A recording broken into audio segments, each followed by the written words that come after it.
Bam! Jayson Waller here, true Underdog podcast, Underdogs. I have got a show for you today that is going to be amazing. It's going to be off the hook. I've got a lady here that is a business anthropologist. She's a growth and transformation advisor, keynote speaker. She talks about sales, growth, leadership, future of work, customer experience. She is a best-selling author, part of Thinkers 50, global customer growth and innovation, and she's running Salesforce as well. How are you doing, Tiffani Bova? How are you? Oh, I'm so thrilled to be here, Jayson. I wish we could be in person, but this is great. Yeah, this works out. I mean, in today's world, we can still get the same things done, looking at video, talking to each other, bringing a lot of energy, letting the listeners and viewers out there kind of see what's going on. So where are you located right now? So I am joining you from very hot and sunny Southern California today. It's a toaster this week, so it's a little warm. I didn't think California ever becomes really toaster. It's always 75 is what I'm told most. Oh, yeah, it's 103. 103. Oh, yeah, that is hot. I'm in Michigan, and so I'm enjoying 88. But, I would switch my winters for your summers all day long. You keep your winters. I'm good. Yeah. Thanks. It's like 10 degrees of snow. Well, listen, a lot of the listeners out there and the viewers out there, they're going to be excited to hear your story. And I really want to start with your childhood. You were born and raised in Hawaii, and you refer that as your happy place. Let's talk about what it was like growing up on that beautiful island. So, I knew no different. My parents got to Hawaii before it was a state. And then I came along and I didn't leave full time until I was almost 30. So it was fantastic as a kid. You'd learn about marine biology, and then you'd get in the bus and drive to the beach and go to the reef and look at it in real life, right? And you'd learn about waterfalls, go see them. You'd learn about volcanoes, get on a plane, go to the Big Island, see it erupting. It was really, really amazing. The other part of it that was really fantastic was it was a cultural melting pot. It was very much the Pacific Rim, right? All of sort of Asia, Samoa, Tonga, Tahiti, Guam, the Philippines, and so it was this great cultural experience as a kid. And it really actually exposed me, as I started traveling as an adult, to sort of cultures and things from around the world. So I really, really enjoyed it. And I still have my house there. I go back all the time. And so sometimes when I get asked the question of where you're dialing in from, I answer Hawaii, but today is Southern Cal. I've never been to Hawaii. It's on my bucket list. And I know that sounds crazy, but my wife's not a big fan of flights longer than 4 or 5 hours. And I grew up in the East Coast. I grew up in Arizona, but then I lived in the East Coast for, 30 years now. And I can't get her to go that far. I'm working on it. We've been to Cali, but I can't get her. Let's take the next step to go to Hawaii. I got to get out there. I've been to every island, it seems like, in the Caribbean, but I've never been to Hawaii. I want to go so bad just for the history, the culture, the volcanoes, everything, the beauty of it. Is it as beautiful as it seems on TV though? Or is it better? It is. It's the only place in the United States that actually has had a king and queen. It has a palace, the Alani Palace. It's got a very rich heritage. The Bishop Trust is wealthier than the Queen's Trust out of England. It has a lot of English and London flair to it because our royalty spent a lot of time actually in London and brought a lot of that back. The very first electric light switch in Hawaii was in that palace. So we've got a lot of really great culture, pomp and circumstance, very similar actually to what you see in London. So it was really, really fantastic. But ironically, I went to college in Arizona. So I went from Hawaii, right, tropical ocean, and then I went to Arizona State, and I was like, this is a very big beach. Yeah, all desert, all canyon, no water. Yeah, no water. Oh. And I think when I went, so I was in college there, actually at the same time, one of your previous guests, Kara Golden, was there, 84 to 88. Yeah. I was a Sun Devil, so was she. And they had the place where you could go to surf. It was the wall of water that would push, and everyone's like, oh, we're going to go and we're going to go surfing. I'm like, okay. I show up, I'm standing on the corner of the cement looking at this wall push, water, and people surf on it. I was very confused. Oh, my goodness. It was a lot of fun. Well, listen, you transitioned to the U.S. After, your corporate world. When you did that, what was the transition like, leaving Hawaii and transitioning to be in the U.S. in your corporate ventures? So, when I was in Hawaii, I was doing sort of in my 20s. I was working through my teens, actually to my early 20s, I was working for a family friend. They ran the carnivals literally Ferris wheels and those kinds of things, and indoor arcades. Back then, there was not games on your phone. There was not Nintendos. It was sort of, video machines. And so I was running parts of that business from a very young age. So I sort of got indoctrinated into what business was going to be like. And then in my 20s, I was selling and marketing and really having fun and trying to figure out what I wanted to do. And a guy I started dating was into technology, and I was fascinated by what that all meant. And so we sort of started a company together that moved us to California, actually. We got some investors. We just couldn't do it from Hawaii. It just wasn't that practical.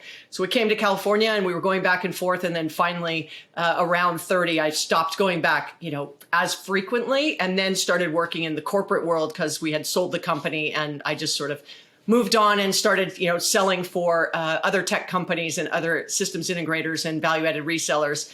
And then sort of landed at Gartner for a decade as a research fellow, advising some of the largest companies in the world on how to go to market, especially in the tech sector. And now I've been at Salesforce as the growth and innovation evangelist for the past 5 years. So it's always been around tech. It's always been sort of sales, marketing, and customer service. And then I sort of learned how to advise companies. And that's really been the journey I've been on over the last 15 years. That's exciting stuff. And me and you, we did a Clubhouse together, and you were crushing it on there. You were giving great gems out there to the listeners on Clubhouse on starting up businesses and how to look at maybe going public and how to market themselves. And you do a great job of marketing yourself. You have a book, Growth IQ, 10 Paths for Growth. Let's dive into that. What is that book about, and why should people really use that in order to grow? Well, the book was a labor of love, but it was also a way for me to encapsulate a lot of the advice I'd been giving over the previous decade. I was working at Gartner, which is the world's largest sort of tech and industry analyst and consulting firm. And I was advising startups, mid-sized companies, and sort of the largest 10 tech companies in the world on how to go to market, work through and with partners more efficiently, the impact of digital marketing on the way in which they engage, all that was happening from a pure growth perspective. But I also had the experience when I was a practitioner. I was super early in the World Wide Web. Back in 99 to 2004, I was working for the largest web hosting company in the US. It was actually 4 times the size of Rackspace. We were a Loquist beta client. We were Constant Contacts beta client. Like, we were really early. And so I got a lot of experience in running cloud-based organizations in kind of this new delivery model. Put those two things together, I had a lot of experience, and I'd also heard a lot from customers. In my Gartner days, it was some 5,000 conversations I'd had over a decade from around the world. And there were these common themes about how can I grow the business, not only in the quarter, but out across year 1, 2, or 3. So it was really a labor of love to say, if I could take all that advice that I'd been giving, how do I put it into a book? And I uncovered that it was 10 Paths to Growth. Now, if you read the book, or if you've read the book, there was nothing groundbreaking in there. Meaning, I didn't reinvent the wheel. What I did was I modernized a lot of the growth strategies that had been out in the market for sometimes 100 years, using now all the technology we have at our disposal, right? Whether it's machine learning, AI, CRM, whether it's AR, VR, whatever technology, you needed to modernize that. When someone was going to manufacture something in the 60s or 70s, they would stand up a manufacturing plant. In 2016, when someone wants to launch and manufacture lipstick, they have 12 employees that get to $500 million, the Kylie Jenner story. That's a very different approach. And so that's because now we have the ability to outsource a lot of those functions. And so that changes the way startups can think about building a brand, or direct to consumer with a Warby Parker or Casper, other brands like that. So it was really an opportunity for me to share a lot of the advice I had been giving over the years. I think a lot of people hopefully picked up the book during COVID too, people working from home and making that transition from an everyday type of job or, grinding and things maybe that they didn't really want to do, but felt like they have to do. We've seen, and I've heard lots of great stories of people transitioning and taking that leap of faith to actually start a business, whether it be online or from their home. and start building up. And that's exciting stuff. Let's talk about the experience equation. Happy employees equals happy customers, right? You said something that really resonated with me. The fastest way to get customers to love your brand is to get your employees to love their job. Explain that to me. Well, interestingly enough, right, in Growth IQ, there was 10 paths to growth. And the very first path was customer experience. And so I had been very focused on customer experience for about a decade. I was part of the team at Gartner that made the prediction that the chief marketing officer would spend more than the chief information officer on technology, which then sent off a flurry of acquisitions from Salesforce to Oracle, SAP, Microsoft, right, trying to get a hold of those dollars being spent. So, we believed at the time that customer experience was going to be the next battleground. So it was something I had been talking about for a really long time. Then when I joined Salesforce, I started saying on stage that I didn't think it was a coincidence that Salesforce was one of the best places to work globally. It's in probably 17 countries, it's number one. The rest of the world is probably in the top 3 or top 5. We're one of the most innovative companies in the world, according to other people's lists. And we were the fastest growing enterprise software company. So I felt there was some correlation or causation between those things, right? Really happy employees drives this greater innovation because they're more engaged. We're the fastest growing enterprise software company, which means we have strong customer experience and relationships with our customers. Let's go prove it out. So I went to our chief marketing officer at the time and said, hey, I've got this hypothesis. What do you think about proving it out? So she said, hey, here's a little budget. Let's go prove it out. So we did a project with Forbes Insight. And lo and behold, we found that companies that were highly focused on employee experience and customer experience drove a 1.8x growth rate. So for a $1 billion brand, it's a $40 million impact. Now, I've seen a lot of research out about the power of the employee, right? It's all about people. Take care of your people. They'll take care of your customers. They take care of your customers. You grow. But we hadn't seen one taken all the way to actually tracking that growth rate. And so what we found in the research, interestingly enough, is so many people were focused on customer experience, right? Everyone said, we're a customer-driven company. We're a customer-led company, customer-centric company. Like, that's what's important to us. Or they'd say, we're absolutely very employee focused. We're employee centric, right? It's all about our employees, but rarely do you see companies actually focus on both. And you can only have one priority, but that doesn't mean you don't have your chief human resource officer connected with your chief marketing officer to connect the employee and customer experience, pulling in IT, right? And your leadership team to really fold it all together. And that's what we've really started to double down on. So we're in the middle of another research project at the moment. That the one I just mentioned to you was North America based, US based, I should say, sorry. And we're now going global. And so we're hoping that will be starting to trickle out around our Dreamforce time, which is September this year. Well, I think you're absolutely right. I think culture, I think getting the employees to see a career path, being excited, rowing for the same thing. You got to find a way to get them to be excited. And then that does resurrect right to the customer. They see it on their face, the experience. I always think of, when you go to Disney and, how everything's magical. And if you get the VIP tour, everything's this and that. And so we created this concierge department where we sign up a customer. This person holds their hand all the way through and is reminding them, here's where you're at, and trying to make that experience great for them. And on the other token we give out lots of awards, and we have lots of motivational meetings and lots of growth, lots of people getting promoted in our business. And I think all of that, we share it. We have a newsletter that goes out. We have a talking forum. We have 2, different meetings for different areas where the executives come and talk and answer questions to the employees. I think you're exactly right. I think that is the way people need to focus. This is just going to remind me to remind our team, hey, we've got to focus on the employees and the customer. So this is exciting. Post-COVID advice, right? What would you tell people out there about, trying to grow a business post-COVID, with the way things are now and what you're seeing in the future? What would you say that they have to do for the listeners and viewers out there? So a couple of things, going into COVID, kind of the first 90 days, let's go back kind of March timeframe, February, March, April, May of 2020. We saw a lot of businesses get caught flat-footed in the lack of digital investments they'd made in the previous 5 or 10 years, let's say. So all of a sudden, boom, you have to have your call center from anywhere, right? Not in 4 walls. Well, in a call center, it's normally a desktop. So how do you get a 3, 4, 500 person, 20, 30, 40 person, 3, 5, 10 person call center to move to their home and continue to serve your customers. Or somebody like a restaurant who didn't have their menu online or didn't have a connection to, Uber Eats or Grubhub, right? They were saying, no, 99% of our business is in these four walls. We don't do much delivery or takeout. And all of a sudden, everything changed. And so we saw quite a bit of investment. Lots of companies have said, they've done more digital investment in the last year than they had in probably the previous decade. That's all goodness. So now coming out of this on the other side, as I mentioned, I'm in Southern California. We just kind of opened back up yesterday from the kind of shelter in place order, and a lot of the restrictions, if not all of them, are gone pretty much except for certain situations. And so now it's been 14 or 15 months. We're at a crossroads. Leaders are either going to go back to the status quo and say, oof, that was a tough year and a half. Let's just start to go back to our old habits. Or they're going to say, let's reimagine what's possible. All the things we've learned over the last 12, 15 months, how do we double down on what worked? Because now consumers' behaviors are significantly different.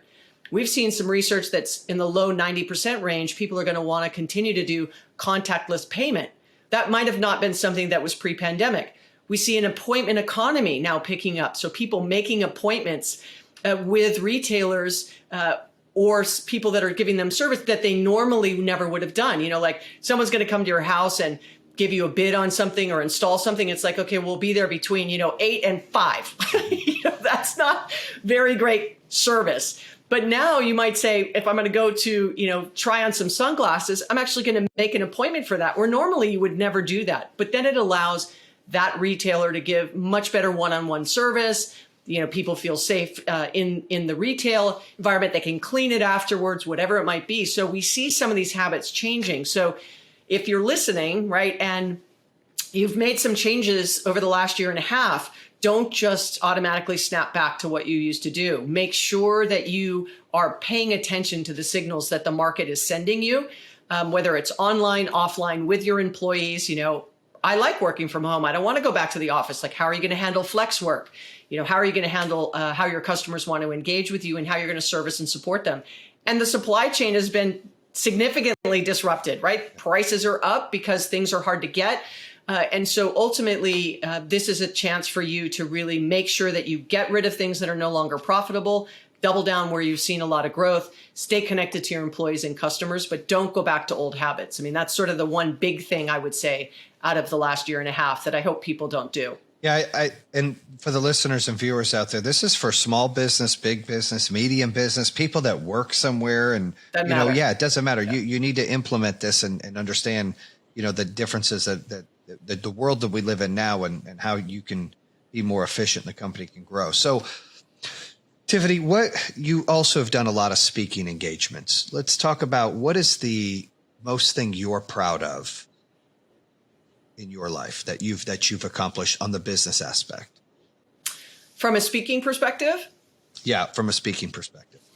Yeah, so there's sort of two things. Like you, Jayson, I get the opportunity to speak quite often. In 2019, I flew 275,000 miles, gave 100 keynotes in 6 continents. 2020, I gave almost twice as many keynotes and not on an airplane. Right? So it has been a really consistent part of what I've done over the last 15 years. But there's been an opportunity where I got a chance to speak at the United Nations, at the UN in New York City for Women and Girls 2030 with a company called, with an organization called IdeaGen, and really bringing up the next generation of girls, especially around STEM.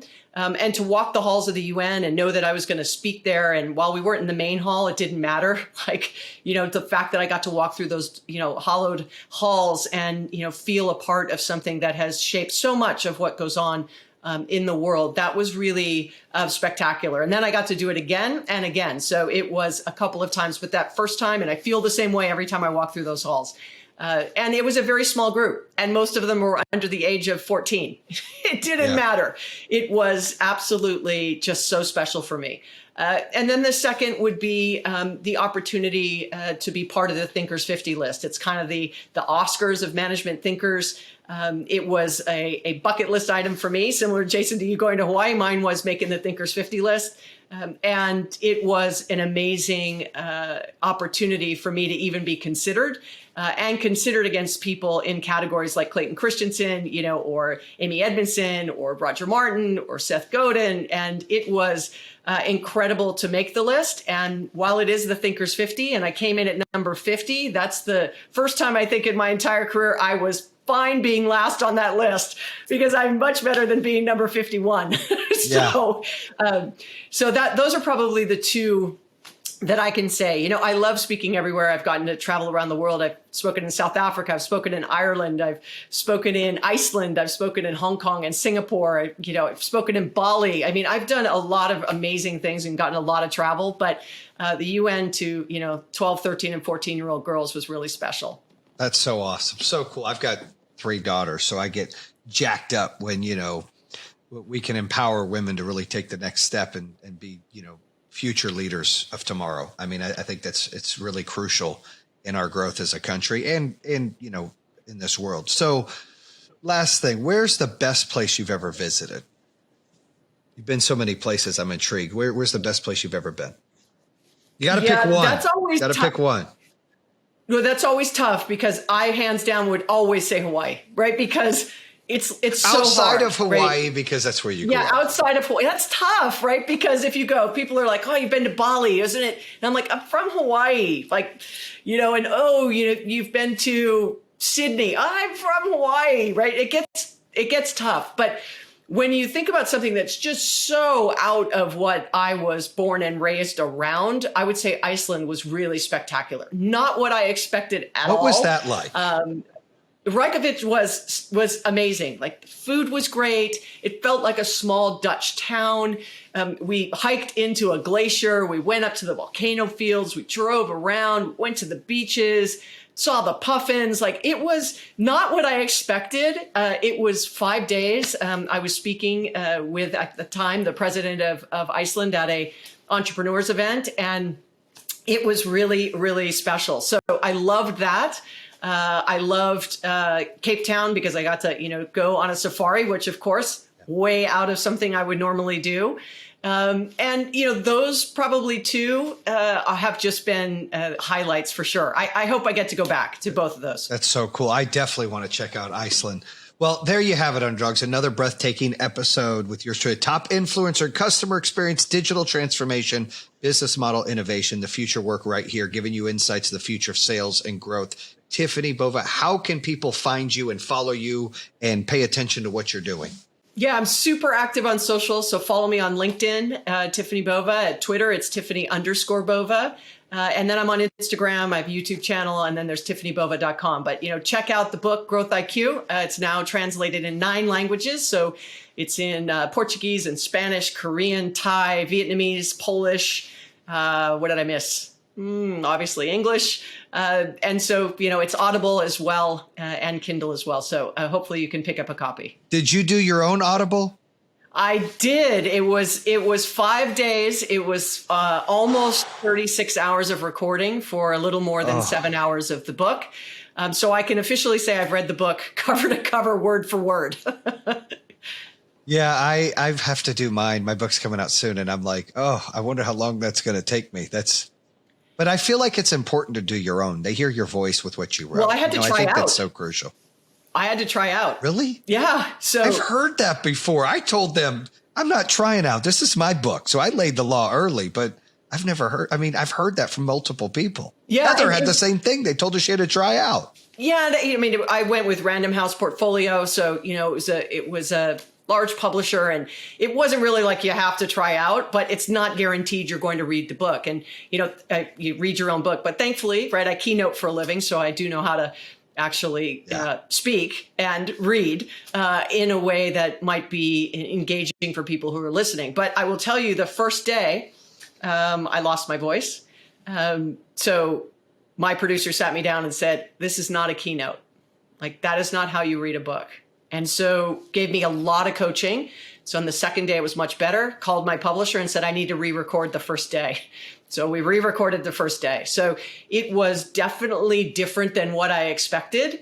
But, it was a great experience. I'm glad I got to read it.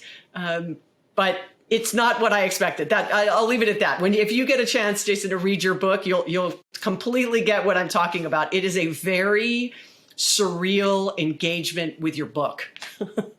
Yeah, I'm excited. This will be exciting. Well, listen, Tiffany, thank you for joining the show, and we will have all of your links on here. We appreciate you giving insight out here to all the underdogs out there, all the listeners, all the viewers, all the female entrepreneurs out there wanting to take it to the next level. I'm going to want a signed book from you, so I'll have to get with you offline and get a signed book from you, and then maybe talk about you doing a speaking engagement with our company for our holiday party or something. I think you can get them pretty jacked up. Absolutely. Anytime I can get in front of entrepreneurs, salespeople, I'm in. Count me in. Thank you so much. There you have it. Bam. And that concludes another episode here on True Underdog. If you're interested in hearing more, make sure you subscribe at iHeartRadio, Spotify, Apple Podcasts, or the YouTube channel. You can always visit TrueUnderdog.com, subscribe to all of them. Make sure you check out our newest episodes coming out on Mondays and Thursdays. True Underdog, baby. Bam!